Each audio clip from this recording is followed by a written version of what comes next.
Q&A.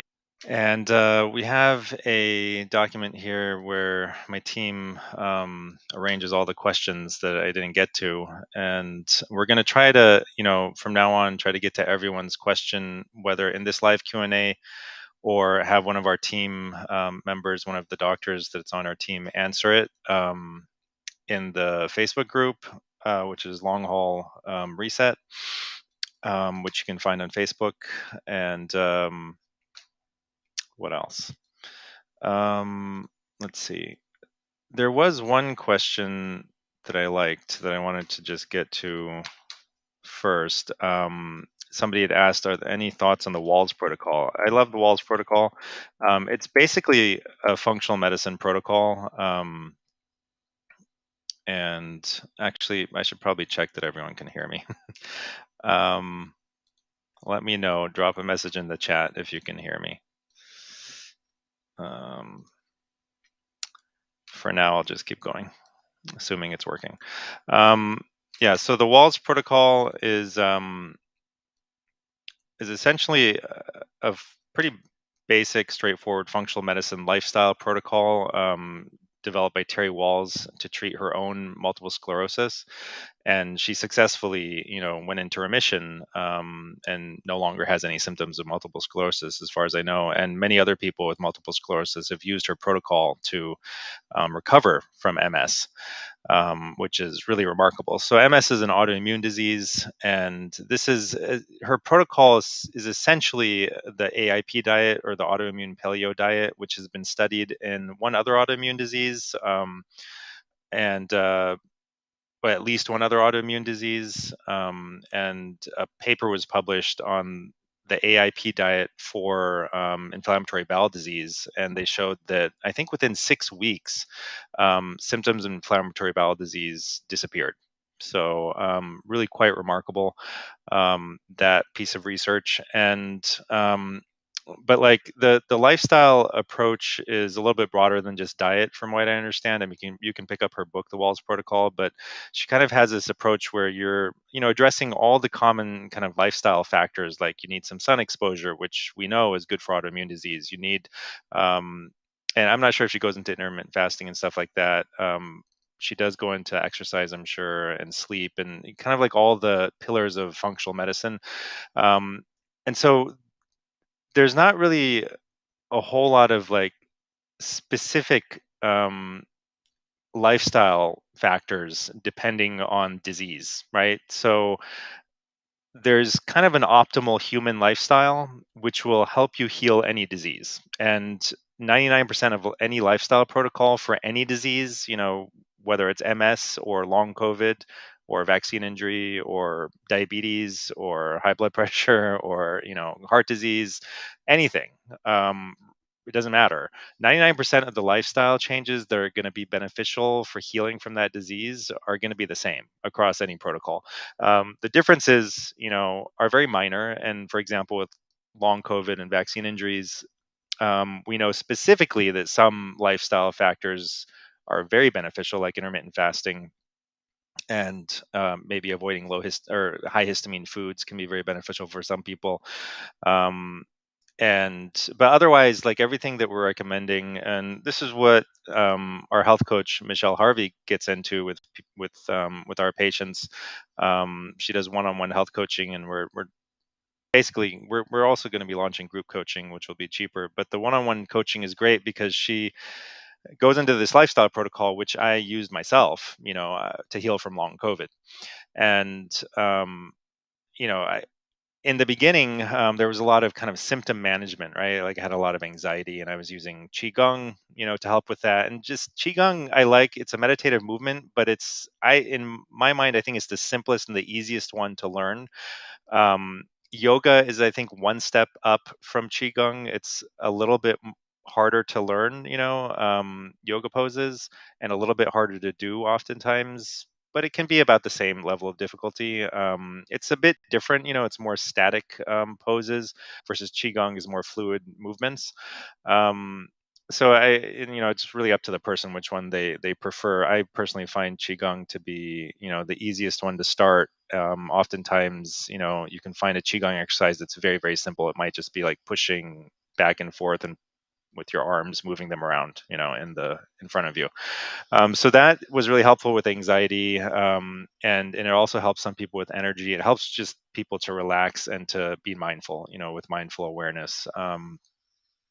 And so that was, I would do that, and breathing exercises were really beneficial for me. And then obviously things like sun exposure, and I, with my long haul, had a lot of trouble with sleep. I would wake up at like 4 a.m.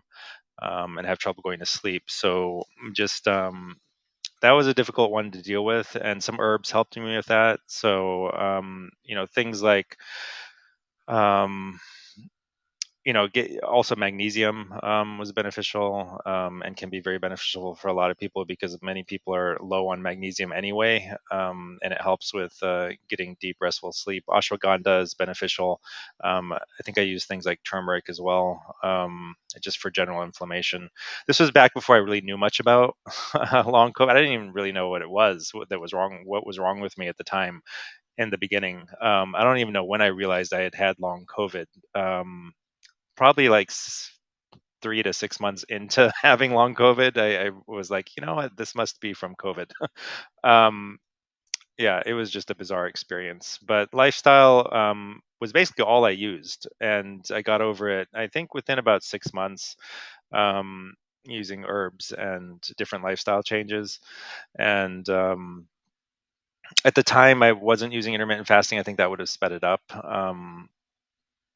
And But I was using things. I didn't have. I was able to do like zone 2 exercise, so hiking and stuff like that was still possible for me in zone 2, which is where you're basically, for most people, it's like a walk or a mild hike, where you're able to carry on a conversation and breathe through your nose while you're working out, and that's usually beneficial for patients with long haul. Some patients with long haul, or most patients, maybe. There's that one end of the spectrum where you can't do anything, right? And you're just in bed, in which case maybe yoga or something would be more beneficial. So anyway, I'm just, I like to have the, like, just run on with one question and just keep talking. But I'm going to try to get to some other ones. Does ivermectin maintain efficacy after 1 year? This comes from D Browse from YouTube, or Browse D. I think it's D Browse. Probably D is probably the first name. We filled the prescription through office a year ago and still have some on hand. Thanks. Yeah. So in general, um, antibiotics, ivermectin has some antibiotic effects, have been studied by the US government to maintain up to 90% efficacy at 20 years. Um, I don't know that they actually tested ivermectin, but I think it's a general rule that as long as it's a dry substance, and it's kept out of the light, so you don't have direct light on it, and kept at a reasonable temperature, it should keep for a really long time, far longer than people think. The expiration date's always going to be like 1 or 2 years on anything you get from a pharmacy, but it probably has efficacy for decades. you know, um, the way to really extend the shelf life is to, if it's a solid like this, that's not, well, especially if it's a solid, if you have like pills of ivermectin, you could put them in the fridge, um, maybe even the freezer.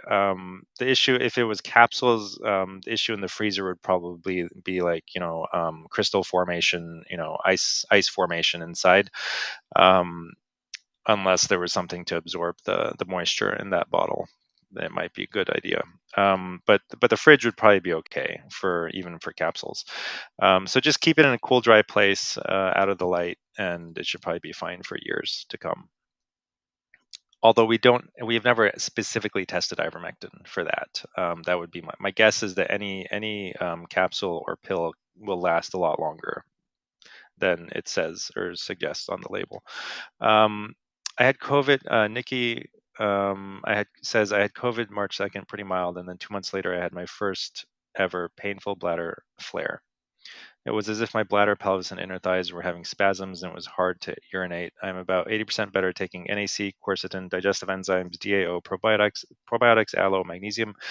I believe this is a mast cell issue. My question is, if I had yeah, that I word that we shouldn't be saying, um, will it help with the MCAS? IV. I call it IV, which is why our company is Ivy Rock Health, by the way. Kind of a play on the words Ivy and rock from Ravrock.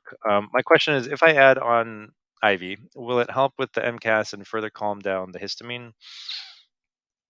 Yeah, it might.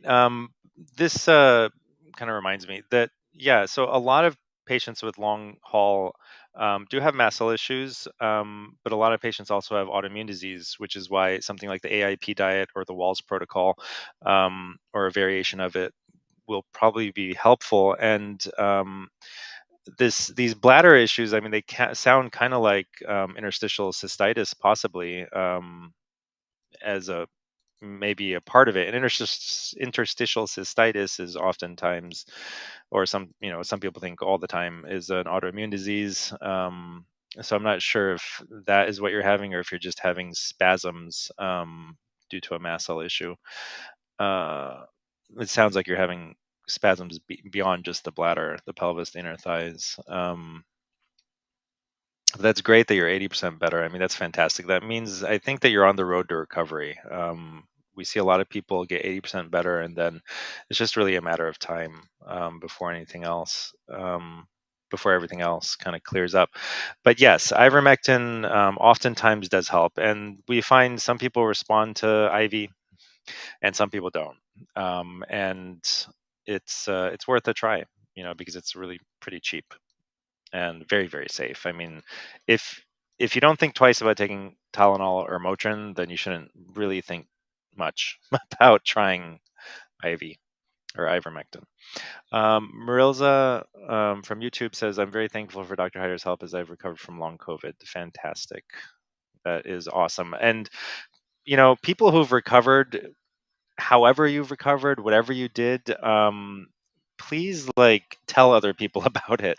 We're trying to get people to film videos, video testimonials, and I don't care if we helped you or if you helped yourself, but, like, we would like to create video testimonials so that we can, like, you know proliferate these across social media. And because it's very hard to find videos or testimonials of anyone who's recovered from this thing. And so when people are searching online, it's really depressing, because it's like everyone's saying that nothing's working. So people who have recovered, please consider, like, we'll help you, um, you know, do a video testimonial, set it up, just and we'll help, like, propagate it across social media and help get the word out. So I think that's really important. And anyone who's recovered at all, please, share with other people what you did to recover, what worked for you. Karen from the Facebook page: "What supplements can I take? I'm just getting over COVID for the third time, and I'm feeling weak and coughing still." Yeah, the supplements that are the most important are vitamin D, vitamin A, vitamin C, zinc, quercetin. I think I add bromelain also. You can find everything except for the vitamin A. Also vitamin K2 and vitamin E. So vitamin A, D, E, and K are all fat soluble vitamins, and if you overdo one of them, like vitamin D or vitamin A or both, you'll decrease the amount of the other ones, like vitamin K2 and vitamin E, and they're all important, actually. Most people talk about vitamin D, C, zinc, quercetin. Um, Hardly anyone's talking about vitamin A except for Chris Masterjohn, who's a nutritionist. But it's really important for balancing the immune system, just like vitamin D. It also helps to balance the immune system and stop the inflammation. And it's, when you're taking a lot of vitamin D, you should also be balancing that with vitamin A and vitamin K2. It's a big topic. But other things would be herbs: curcumin, black seed or Nigella sativa, and and a third herb that's I can't think of right now. But you can check out my go-to stack. I've put together these things into you know uh, put them into single kind of like capsules. There's an herbal capsule, which is the curcumin, Nigella, and dandelion. And then there's a vitamin capsule which has like everything except for vitamin E and vitamin A. So you'd have to get that separately. But about 10,000 international units of vitamin A daily until you're better, with 10,000 international units of vitamin D daily until you're better, 5 to 10,000 of vitamin D, 30 milligrams of alpha tocopherol version of vitamin E, the alpha tocopherol version, and vitamin K2 on 100 to 200 micrograms daily of a kind of a broad spectrum K2. So that includes like MK4, MK7, and perhaps other MK variants of K2. And the vitamin A should be the retinol version of vitamin A instead of what's found in plants, which is beta carotene, just because some people can't convert the beta carotene very efficiently in their bodies to the active form of vitamin A, which is retinol. And the vitamin D should be the vitamin D3 form. So those are the top ones. There are a lot of other things that are beneficial for people, um, but those are the kind of the top ones that you would start with. And you can also you can just continue those, until you're feeling better. If you're having trouble getting better, then I recommend doing lab work, which was put together by Chris Masterjohn. And in the long haul reset, or the long COVID reset summit that we're going to have in the next hopefully month or so, um, I'll be interviewing Chris Masterjohn on his protocol. But in the meantime, you can get the labs ordered from my go-to doc, the ones that he recommends, and they can be done at any LabCorp Quest, or really any lab at all. They're just basic labs checking for things like vitamin D and zinc and B vitamins and different things that need to be optimized, zinc and magnesium and stuff, things that need to be optimized for you to heal from long COVID and vaccine injuries, and that are oftentimes depleted. So whole body stores are depleted when you're sick like this, with after or just from getting a COVID infection, they can be depleted. Simple things like zinc, and oftentimes their symptoms are oftentimes, at least in part, related to deficiencies of these simple vitamins and substances that they've depleted. Dave says, I took the first deep breath in 2 weeks, 4 hours after the recommended dose of ivermectin. So there you go. The other thing that helps with the breathing is just breathing exercises. So 4-7-8 breathing is a really good one. Basically, you breathe in through your nose for the count of 4 seconds, like 1,000, 2, 1,000, 3, 1,000, 4, 1,000, and then hold your breath for 7 seconds. Again, just in your head counting, and then breathe out through kind of pursed lips, kind of slowly, to the count of 8 seconds, and prolong the out breath for 8 seconds. That you can do 3 or 4 times a day. That's beneficial for anxiety, and also just for if you have like shortness of breath and stuff. The other one that people have said helps them, like sometimes within a day of starting, or like hours of starting, for their breathing symptoms, like their shortness of breath from long COVID, is breathing in and out through your nose. And you breathe in for about 5 to 6 seconds, breathe out for 5 to 6 seconds. So um, in and out, in and out, in and out, and just do that for a few minutes, a few times a day. And the final one that I find beneficial is Wim Hof breathing. That you can find a guided breathing exercise on YouTube. It takes about 10 minutes. It's basically like you do these deep, fast kind of hyperventilating breaths, 30 of them, and then you breathe out, and then you hold your breath kind of as long as you can, and then you breathe back in a really big deep breath, hold your breath for 15 seconds, and then repeat the cycle, and do it at least 3 times total, once a day. But that's fantastic, Dave.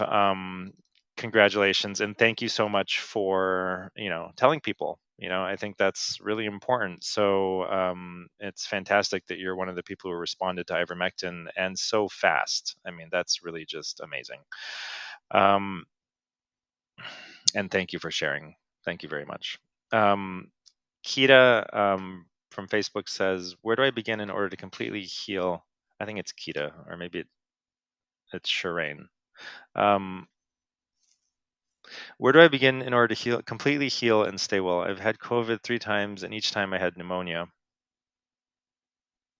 I'm recovering from the last bout now. My blood pressure will not go below 140 systolic. My thyroid function has gone hyper again. It feels like pieces are being taken care of, but the whole me doesn't feel well. So With blood pressure,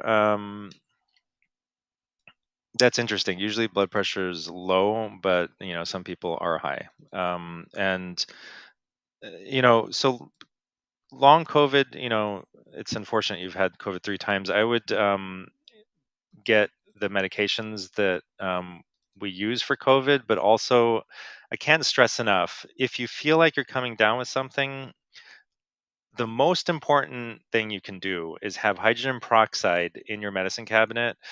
You get 3% hydrogen peroxide from the pharmacy. Okay, it's like on the shelf right now. You take 2 tablespoons of distilled clean water. It doesn't have to be fantastically clean, just the water that you would drink. Mix it with 1 tablespoon of hydrogen peroxide. Use this to like swish out your mouth, spit it out, gargle with it, spit it out. Um, you can put it on your little finger and rub it, into your nostrils, or you can get a little spray bottle and spray it into your nostrils. Just somehow get it into your nostrils. Do that every 3 to 4 hours, okay, while you're awake for the next 2 to 3 days.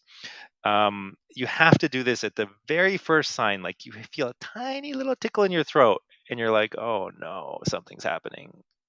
That's when you start. Okay, don't start later, or you start before the tickle in the throat, and it's like, "Oh, I met somebody. Oh, they had COVID," or "I went somewhere and I found out that somebody had COVID.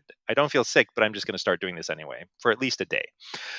If you do this 99% of the time, like for the rest of your life, you will never get sick again. It's just going to kill the thing. It's going to nip it in the bud.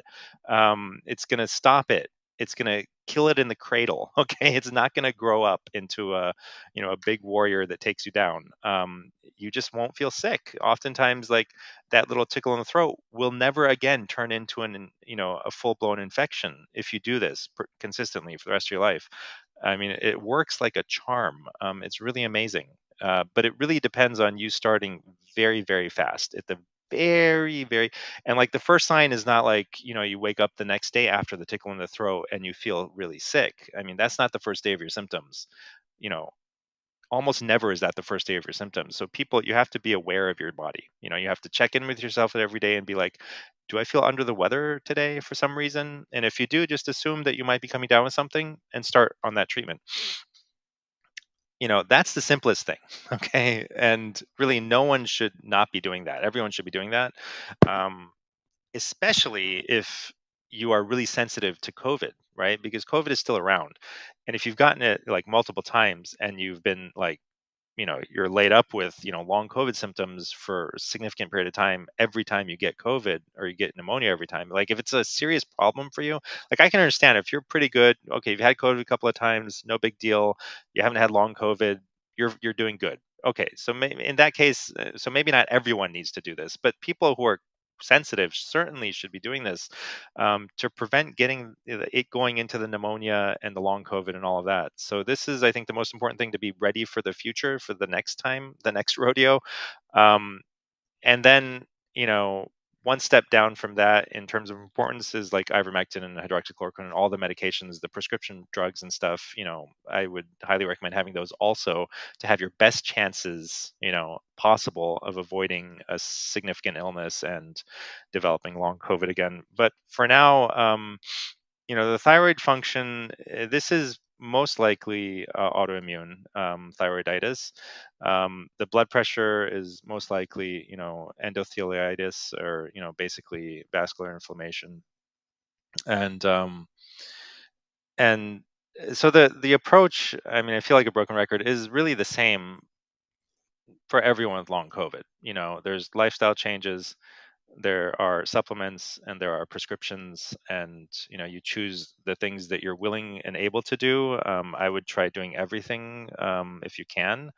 Intermittent fasting, try to perfect your sleep, get good sleep, which means good sleep hygiene and doing all the things right, like you get early morning sun in your eyes, and you stop eating 3 hours before bed, and stop caffeine completely, eat a low histamine diet.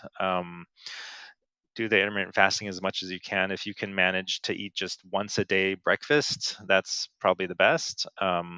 People really don't need any more than that, to sustain themselves. And Eventually you'll be able to put like 95% of the calories you would have eaten in 3 or 4 meals into one meal in the morning, and it just takes a few weeks to get used to this eating once a day.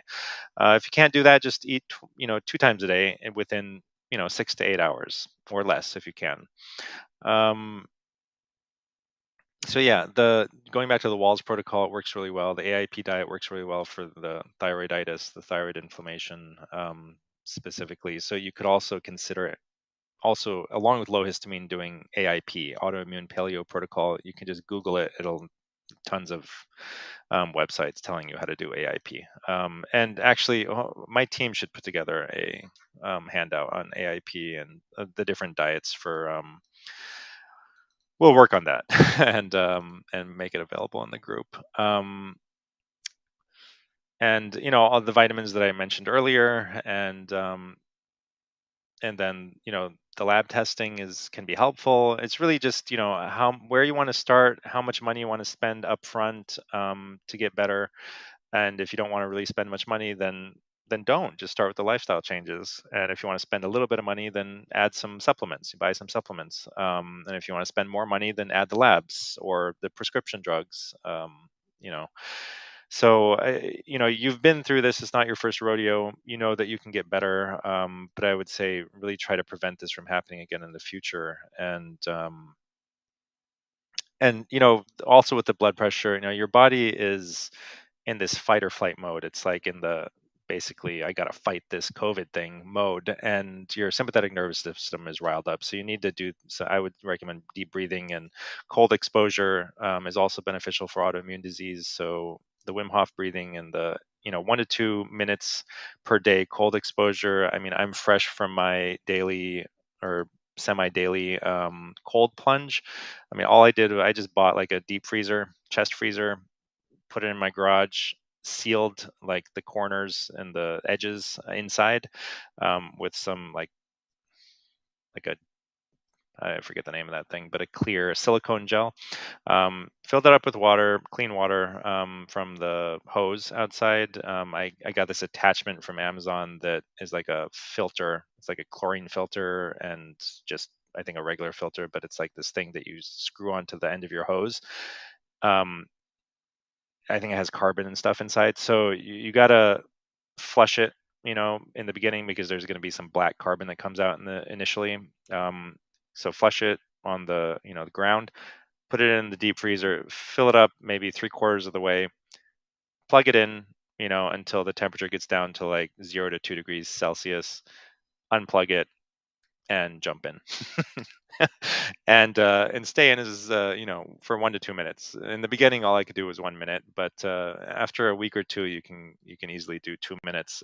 Try aim for 2 minutes a day in the morning, and then do the Wim Hof breathing. And again, sorry if I'm like a broken record, but it's really like there's not a lot of variation for 99% of people with long COVID. It's like it's like the same thing. Does black cumin seed oil have any benefits or negatives as a supplement? I've read it's a natural. Oh yeah, IV, like ivermectin. Yeah. I've been taking it a while. Um, so it's definitely beneficial. I mean, everyone's recommending it now.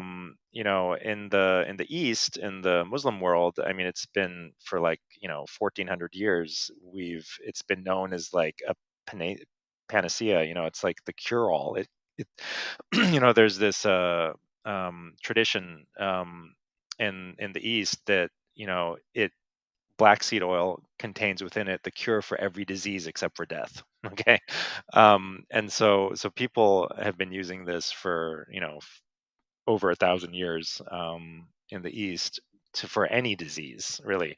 So yes, it's definitely beneficial. It has a lot of similar IV, which we're not allowed to say.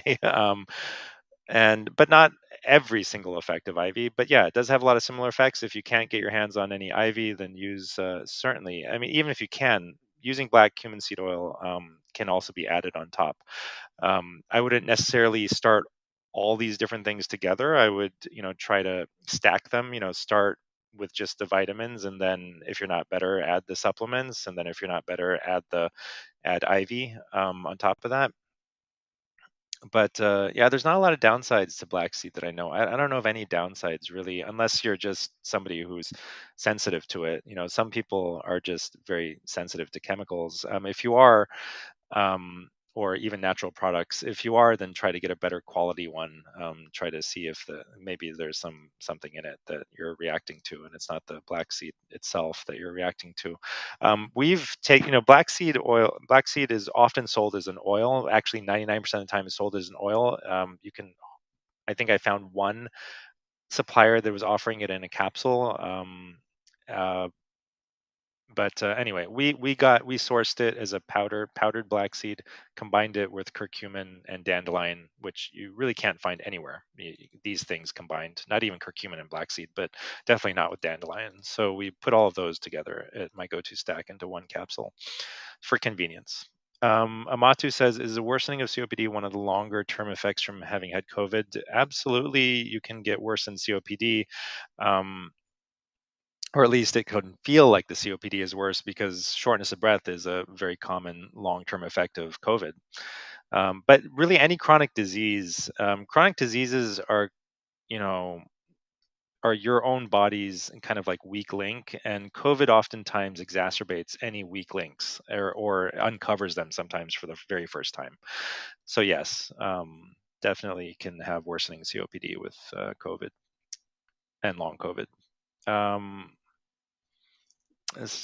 Jennifer from Facebook Live says, "You've helped me so much. I'm sure I would not have survived without you." Thanks for Jennifer for saying that.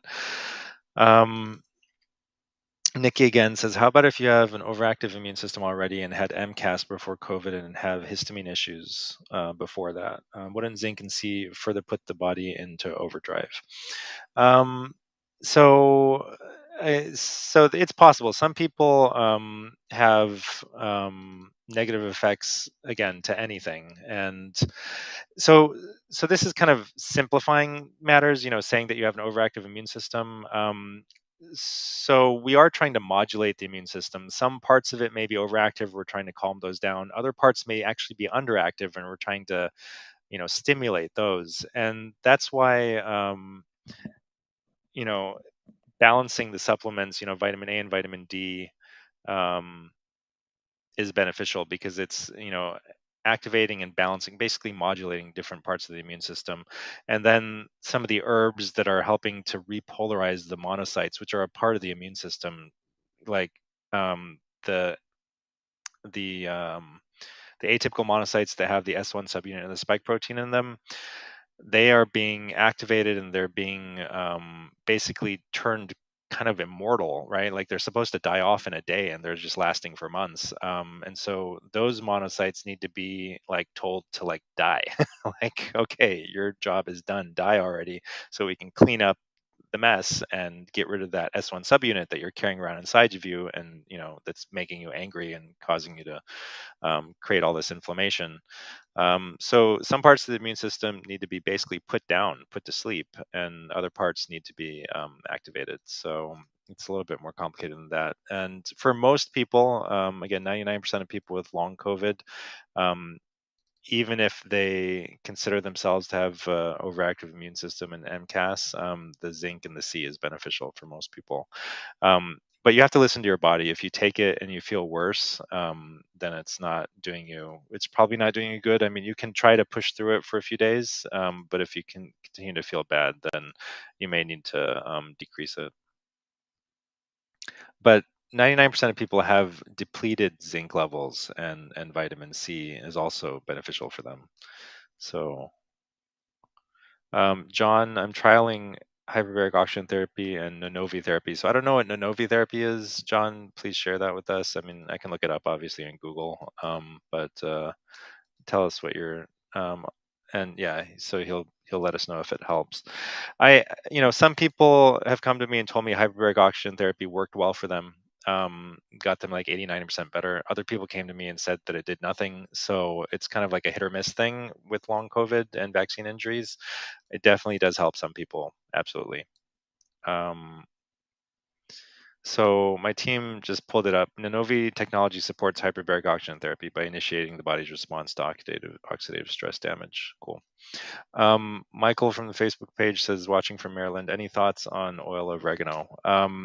Yeah, I came across oil of oregano once for long COVID, but I didn't really go down that rabbit hole, look into it much. Um, in general, oil of oregano is this great antibiotic antiviral thing. So maybe it would be particularly helpful for people, who have SIBO or some kind of like, overgrowth in their gut. And I'm sure it has some other specific benefits that I have no idea about for long COVID. So if you would share that with us, what you found out about it, that would be great. Um, but yeah, oil of oregano is often used for things like SIBO and like gut dysfunction where you have overgrowth of bad bacteria. And a lot of people with long COVID do end up with altered gut bacteria levels, and oftentimes, reactivations of things like Epstein-Barr virus. Oil of oregano may be helpful actually for that. I'm not sure. Um, as a kind of a natural method of reining that in again. BK Lindemann, how can we know the black seed oil is genuine? Yeah, that's a good question. Yeah, you really got to look into the company that's selling it. If you've never heard of this company before, that might be an issue. So we trust our suppliers, for the herbal products, which is why we go use them. Um, the black seed powder that we have. And but otherwise, with black seed, with any supplement, I would just do a little bit of research and make sure that the company's been around for a while, is a reputable company. You know, and one thing you can ask them. I mean, some companies do get their products independently lab tested and verified. So you could see, if you could find a company that independently lab tests and verifies their products. So that would be one other thing that you could do. Ginger from Facebook, I'd like to hear a long haulers case study from Dr. Hyder. Yeah, that's a good idea. We'll go and I guess we'll try to put one together from the hundreds or thousands of people that we've treated at this point. Yeah, that's a great idea. Um, I can tell you, like, the easiest ones to, tell you are like, the patients who come to me with long haul COVID and they take ivermectin and then like 3 days later, all their symptoms are gone. That's the one that sticks in my mind the most. I remember this, this was back like one of my first long haulers, actually, maybe actually my first long hauler that I treated, came to me and he had been to like tons of different people. And his story, like, it really sounded like anxiety attacks. That's like all it was. And like I should have known because I myself had anxiety from long haul, but like the story he was telling me, like, it just sounded like, what, this sounds like it's all in your head. Like, it sounds like it's not an actual disease, right? Oh, and the reason that I was thinking that, and that he himself and other people he had gone to were telling him that, was that he had tested over and over again to see if he had COVID, and like over and over again there were like he tested negative. And so like but he tested kind of late. He didn't test right away. He tested like a month after he got sick, and then obviously it was negative. I think he'd even done antibody testing, and that was also negative.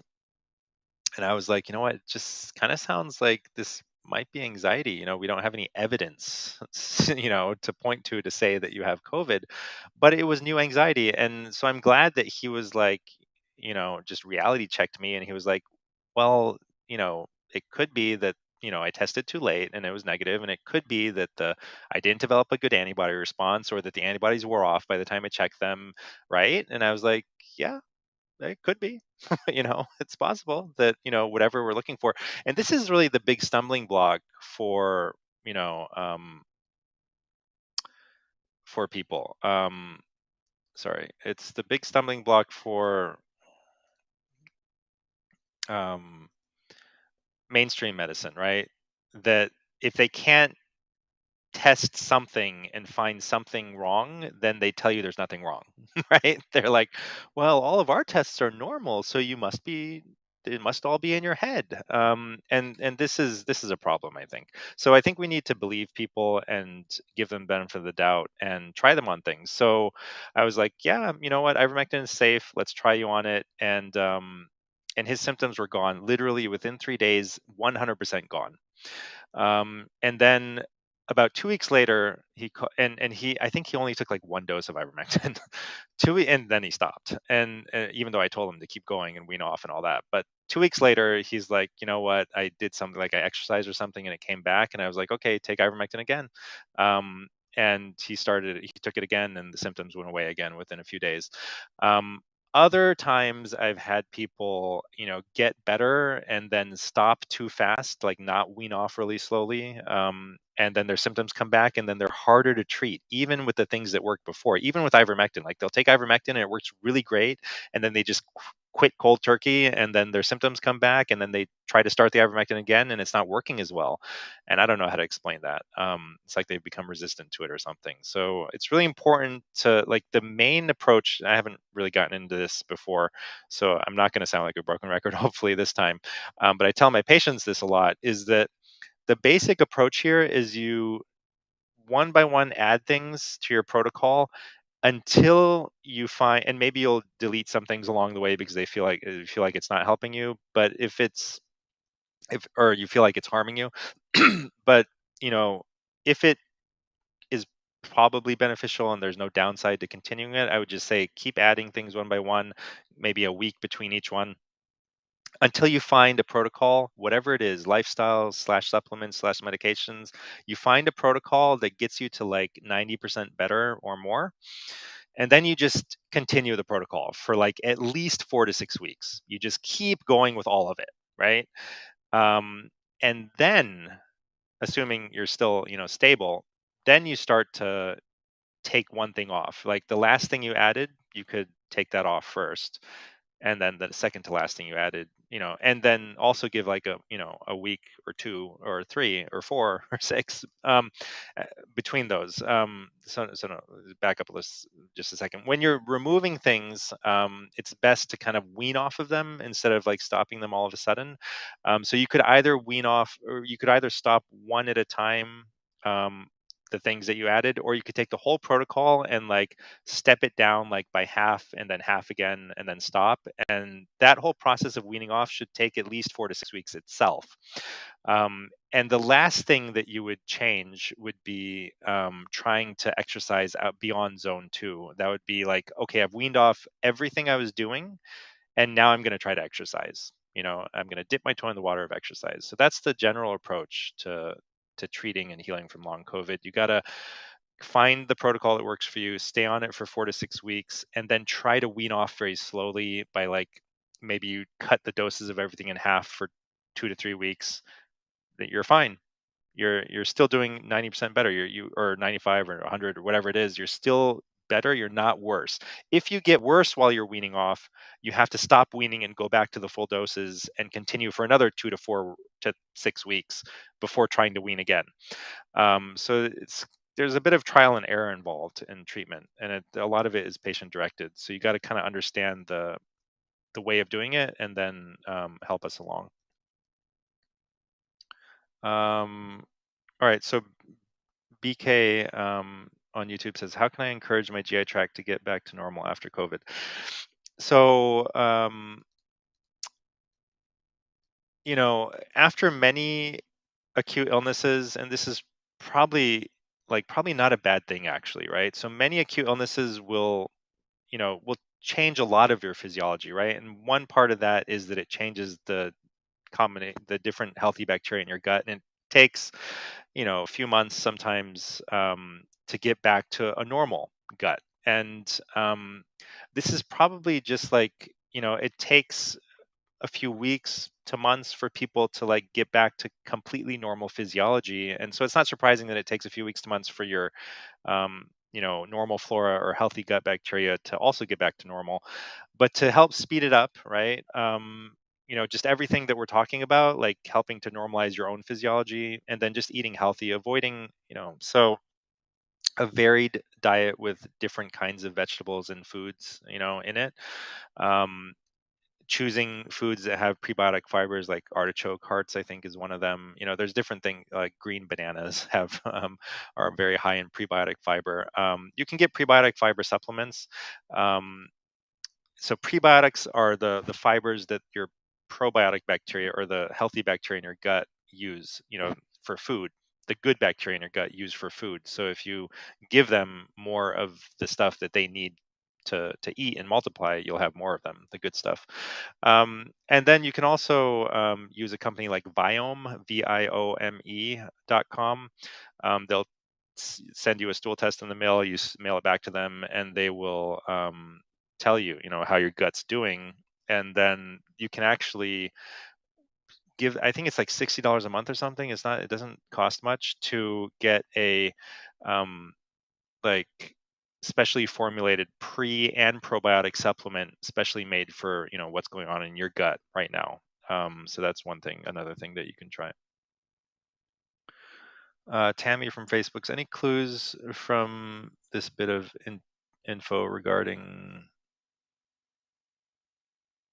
sun?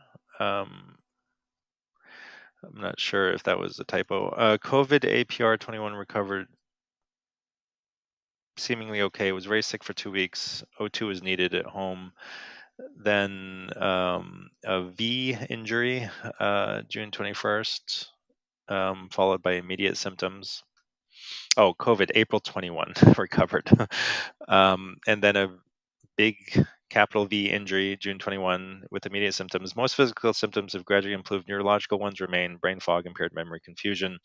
So here's the question. If he drinks, all the symptoms go away. Thinks clearly, recall improves, feels like his old self, he claims, then gradually goes back to neurological problem state. I presume alcohol is processed. Terrifies me that his only relief is alcohol. Is the improvement temporarily really happening, or perception impaired due to alcohol? Yeah, I think it's just perceptual impairment due to alcohol.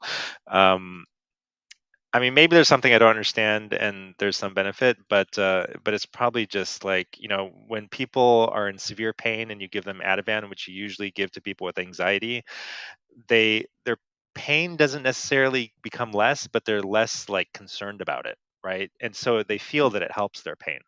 Um, so so I'm sure he feels that it's helping him, because like he's in a, with any chronic illness and long COVID, there's going to be this sympathetic overdrive, and alcohol is a depressant. It calms you down and everything, and slows things down. But alcohol is always and everywhere at any dose a neurological toxin. So if you don't believe it, go and listen to a podcast. It's on YouTube. The Andrew Huberman Lab podcast. He has a great one, like 2 or 3 hours on alcohol. In the past, we've had some research suggesting that like 1 to 2 drinks a day may be beneficial for heart health, but you know any amount of alcohol is going to cause shrinkage of your brain. So it is a neurotoxin at any amount. And it's no surprise, because it turns into like toxic substances in your body. So there's really no doubt that it's a toxic substance for the brain. And especially if he has neurological symptoms, alcohol is not going to be helpful. It's not going to be beneficial. If he wants, again, the approach is the same, but sometimes, some people have reported it seems that fluvoxamine or Prozac tends to help with the brain symptoms. Um, but intermittent fasting is fantastic for the brain, and then making sure you get good sleep is really great for helping clear up stuff that's going on in the brain. So the general approach, and I would say, avoid alcohol if at all possible. I mean, just zero alcohol. You should have zero alcohol and zero caffeine while you're healing from long COVID, and consider having zero alcohol for the rest of your life. I know that's a tough one, but people who think that they're doing themselves some benefit by having 1 or 2 glasses of wine every day, it's you are not. You're setting yourself up for dementia, unfortunately, probably, based on what we know now. Cindy, is there information about the keto diet as well, on what and how to eat? I'm doing so I'm not talking about like a sip of alcohol, on Sunday, or like, a once a month or something kind of thing, like a very intermittent thing. That is would be hard, or maybe if not impossible, to study. But something that's like a pretty regular thing, is probably going to be harmful for your brain.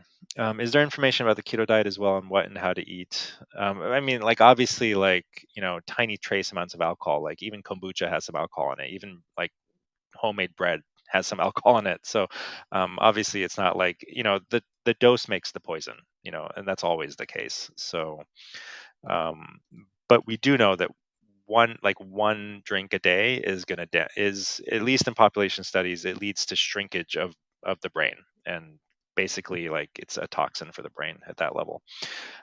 Is there information about the keto diet as well on what and how to eat? I'm doing a fast this week. I've used Valter Longos water mimicking fast that has always done wonders for my health in the past, and definitely you can tell puts me into ketosis. It's always been when finished with the 5-day protocol that I have issues keeping in ketosis. Okay, I've never heard of the Valter Longo fast mimicking program. But apparently it's based on healthy natural products and ingredients that help you to mimic a fast, even though I assume you're not actually fasting. Um,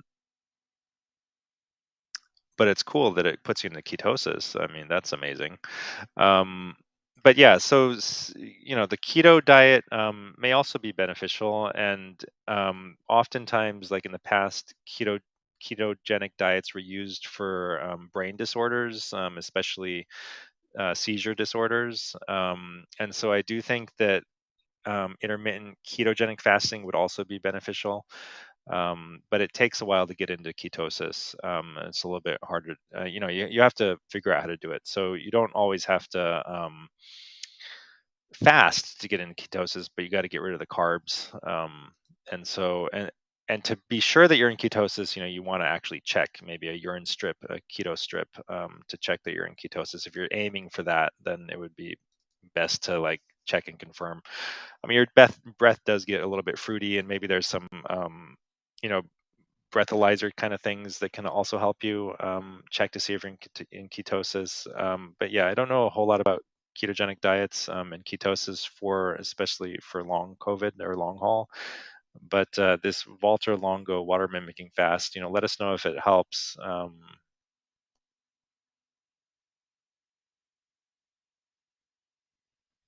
But yeah, I mean, the basic thing, what and how to eat. I mean, for ketosis is like avoiding carbs is the main thing. Eating a high fat diet with basic, just aim for like zero carbs, or things that don't have a lot of carbohydrates in them naturally, like like spinach or something that's extremely low in carbohydrates. So like steak and broccoli and spinach would probably do it. Um, to put you into ketosis. Elaine, after COVID-19, January 2022, treated with supplements and ivermectin. I think through us. I have itchy ears and drainage at night.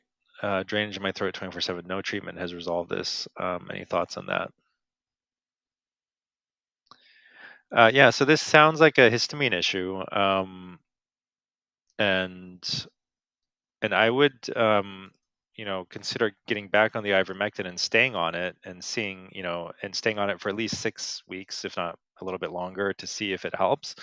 But you can also use things like the DAO inhibitors that somebody mentioned earlier. And natural antihistamines like quercetin, and then actual over-the-counter antihistamines like Pepcid and Zyrtec, and a low histamine diet. So, or at least like look for the things that have the highest amount of histamine. Like maybe you need to avoid dairy products for a while, and cheese, cheese and milk and yogurt and stuff.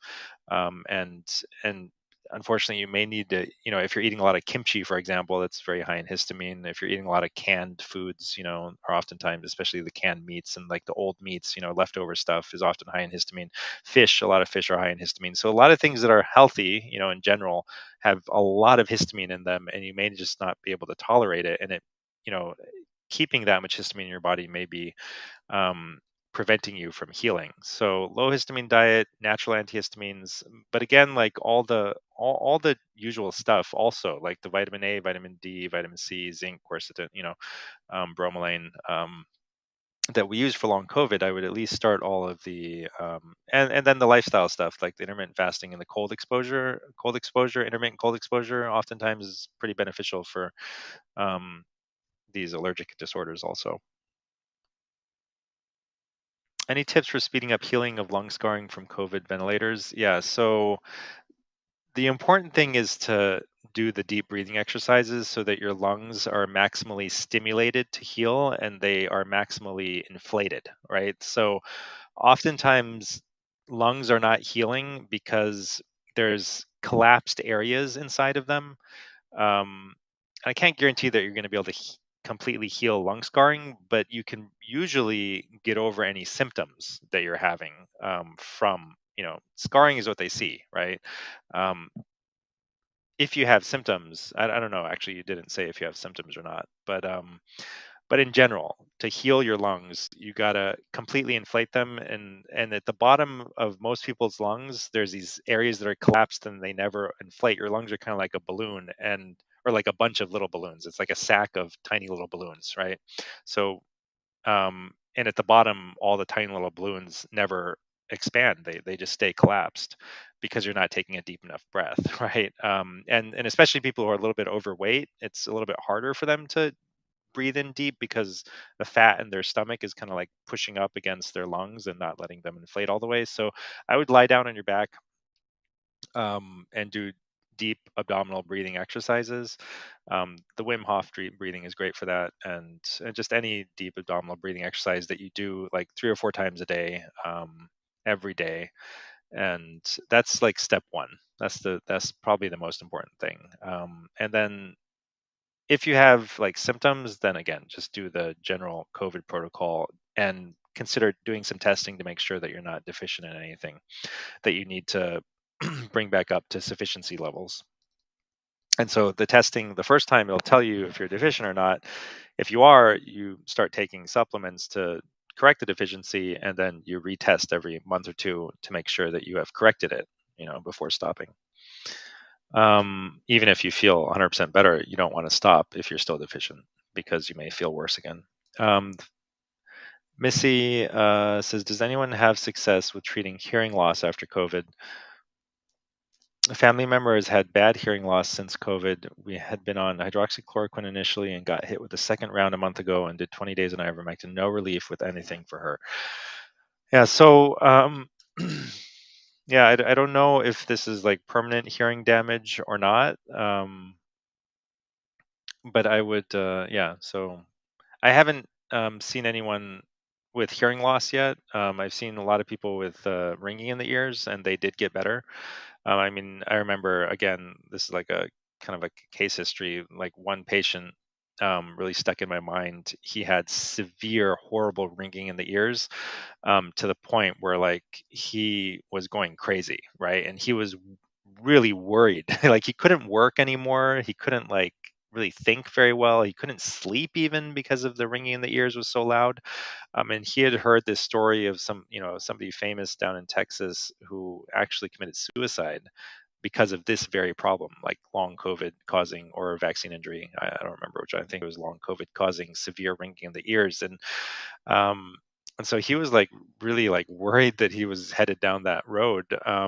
And for him, I mean, what worked for him was ivermectin, if I remember correctly. I don't think it was fluvoxamine. I think it was the ivermectin that within a week made a dramatic difference for him. But in this case, ivermectin, yeah, 20 days of ivermectin is not enough. Some people need like 6 weeks before, so you can't just try something for 3 weeks. But maybe this person will not respond to ivermectin. I can't guarantee that they will. Um, so so I would do all the supplements and try things like fluvoxamine, and try and get the lab testing. If you have a serious, severe problem, dig into your pockets, get some money, do the labs, get the prescriptions, follow a protocol, get the supplements, do the lifestyle stuff. Just hit it with everything possible. Also wondering if Dr. Hyder deals with children at all. Yes, I do see like a few children. First time around, my 8-year-old daughter recovered within a day. It was good. This time around, second time, she has had a much harder time. We are a month post second COVID infection. Most of her symptoms are gone, but she's still having recurring sporadic low-grade temperatures at night. So I tend to be I try to be mostly hands off with kids because they're just gonna 99% of the time they're just gonna get better on their own. But I did see a couple of severe cases of long COVID in kids. One was 13 years old and one was 16 years old, and really bad. I mean, they just couldn't go to school. They couldn't like go back to their soccer practice, and um, yeah. So I did treat those, and a few other kids I've treated before for like or given them prescriptions before for, in case they got COVID or when they had acute COVID. This sounds like it's not severe, so I would, you can do things like supplements and stuff like that, and maybe do the lab testing for the supplements to see maybe she's developed a deficiency now. That's probably the case with her. Um, so if you wanted to do something, I would probably do that instead of jumping on to like prescription drugs first. Maybe some lab testing and some supplements, and give her some more time, or just give her some more time, because it seems like, almost everything is gone, except for these low grade temperatures at night. So I wouldn't be too worried about it. Just keep an eye on her, make sure she continues to gradually improve. And if she does, she'll probably be over it soon. All right. So we are at an hour, and thanks everyone for watching. Give us some feedback, what you'd like to see. We were thinking of having Michelle do like maybe 1 or 2 days a week. She's our health coach. If people are interested in health coaching topics, she could do like a live stream once or twice a week. Um, and I was thinking maybe we'll do like a live stream on like maybe I'll do some other live streams also on something else. Maybe not a Q&A, but maybe like what's in the news or something. If people want to hear stuff like that, let us know. um, all right, and if I didn't get to your question, what we're going to try to do now is try to get to any remaining questions. Like, we're going to try to avoid getting backed up, which it seems like we have a lot of questions that I didn't answer, and instead try to answer as many questions as we can in the Facebook group, like in the messages. So we'll have, myself, I jump in there sometimes and answer questions, but we'll also have other people on our staff that help me answer questions. And then also, you can also, register for free at my GoToDoc, and get medical questions answered, which are actually kind of more specific to your medical case, because at that point, when you register, you're actually a patient in my practice, and we have access to your whole health history, and so we can give you kind of more specific answers to some of the questions sometimes. When you're going through registration, there's this option that you click. It says, I don't want to pay, I just want to ask questions. Click that option, and it won't ask you to pay anything, and you'll be able to fill out all the intake forms, get registered, and then ask questions in our patient portal, which is Push Health. Don't go straight to Push Health if you're not one of my patients already, because that's basically an EMR that randomly connects you to like one of 3,000 doctors around the US. So you won't actually get connected to me. It's not my own personal patient portal. It's a patient portal that I share with a lot of doctors. We are working on developing our own, but we haven't gotten there yet. All right.